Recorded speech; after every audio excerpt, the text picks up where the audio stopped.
Hi friends, आपण पापलेट fry बघणार आहे। मस्त पापलेट धुवून घेतले। आता ह्याला मसाला लावून घेऊया। लिंबाचा रस हे करून घेऊ। लिंबाचा रस टाकून झाला आता आपण थोडीशी हळद टाकून घेऊ। समजा लावून घेऊ हळद, मीठ टाकून घेऊ, मालवणीत मसाला, थोडासा गरम मसाला, कोकमचं पाणी थोडं मिक्स करून घेऊ। अद्रक लसूणची पेस्ट अशा प्रकारे समजा लावून घ्यायचा मसाला।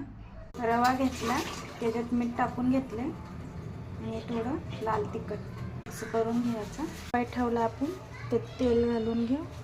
आता आपण मस्त रवा मिसळून घेऊ, फ्राय करून घेऊ। हे बघा, आपली मच्छी फ्राय तयार झाली।